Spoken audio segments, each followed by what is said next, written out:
যে কোনো উৎসবে নিজস্ব কৃষ্টি সংস্কৃতি ধরে রাখার আহ্বান, যে কোনো অবস্থায় অপসংস্কৃতি প্রতিরোধের বার্তা। একই সাথে প্রধান বিরোধী দল বামেদের সমালোচনা মুখ্যমন্ত্রী মানিক সাহার। ফাল্গুন ও চৈত্র মাস বসন্তকাল। যদিও চৈত্র বিদায়ের সাথে নববর্ষ আগমনের একটা যোগসূত্র সদা সর্বদা বিরাজমান।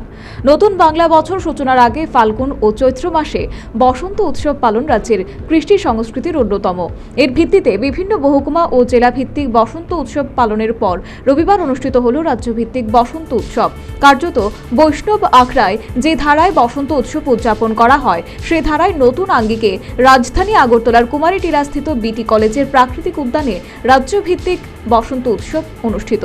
আগরতলা পুর নিগম, পশ্চিম জেলা পরিষদ, পশ্চিম জেলা প্রশাসন, নগর উন্নয়ন, পর্যটন এবং তথ্য সংস্কৃতি দপ্তরের সহযোগিতায় রাজ্যভিত্তিক বসন্ত উৎসব উদযাপন কমিটি এই অনুষ্ঠানের আয়োজন করেছে। অনুষ্ঠানের প্রধান অতিথি হিসেবে উপস্থিত ছিলেন রাজ্যের মুখ্যমন্ত্রী মানিক সাহা। এছাড়া সাংসদ রাজীব ভট্টাচার্য, সংশ্লিষ্ট দপ্তর সমূহের কর্তা ব্যক্তিবর্গ এবং বিশিষ্ট সমাজসেবীরা উপস্থিত ছিলেন।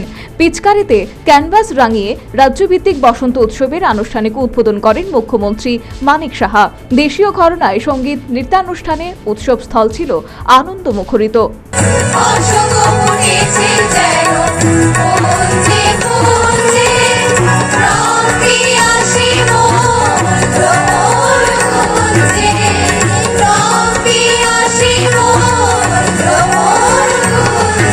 অনুষ্ঠানে তার ভাষণে যে কোনো উৎসবে নিজস্ব কৃষ্টি সংস্কৃতি ধরে রাখার আহ্বান জানালেন মুখ্যমন্ত্রী মানিক সাহা। একই সাথে তিনি অপসংস্কৃতি প্রতিরোধের বার্তা দিলেন। এবার আমি দেখেছি, অনেক সময় আমি বেরিয়েছিলাম বহু জায়গায়, সেখানেও কিন্তু মানুষ উৎসবের আকারে কিন্তু এটাকে ওরা পালন করেছে। কিন্তু এই উৎসব পালনের মধ্যে আমাদের যে কৃষ্টি সংস্কৃতি পরম্পরা, সেটাকে ধরে রাখা খুবই প্রয়োজন। এটার মধ্যে কোনো অবস্থায় অপসংস্কৃতি যাতে কোনো অবস্থায় না ঢুকে।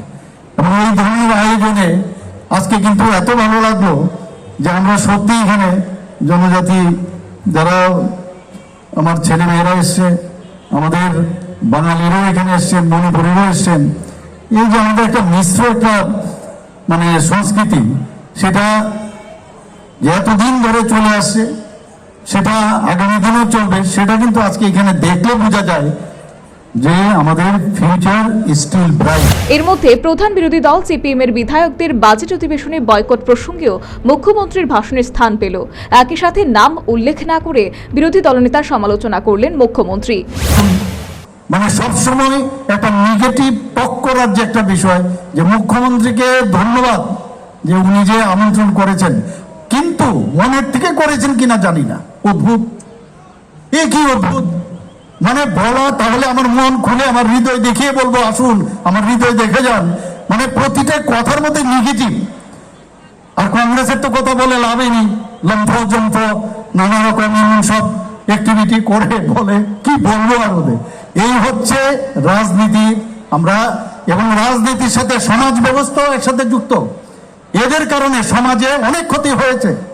আমরা দেখেছি এখানে খুন, সন্ত্রাস, অগ্নি সংযোগ সমস্ত জায়গায় একমাত্র এই ধরনের ব্যক্তিরা ছিল, আছে বলেই কিন্তু আমরা এখন মাননীয় প্রধানমন্ত্রী নরেন্দ্র মোদীজি এবং স্বরাষ্ট্রমন্ত্রী অমিত শাহজি কারণে আমরা এখন ঢাল হয়ে আমরা কিন্তু দাঁড়িয়েছি, ওদের সুবিধা করতে পারছে না। পাশাপাশি এবারে বাজেটের আংশিক বিভিন্ন বিশেষ বরাদ্দের কথাও অনুষ্ঠানে নিজ ভাষণে মুখ্যমন্ত্রী তুলে ধরেন। সর্বোপরি রবিবার কুমারী টিলাস্থিত বিটি কলেজের প্রাকৃতিক উদ্যানে রাজ্যভিত্তিক বসন্ত উৎসব অনুষ্ঠিত। অনুষ্ঠানে নিজ কৃষ্টি সংস্কৃতি ধরে রাখার আহ্বান এবং যে কোনো অবস্থায় অপসংস্কৃতি প্রতিরোধের বার্তা দিলেন মুখ্যমন্ত্রী Manik Saha. Bureau report, News vanguard.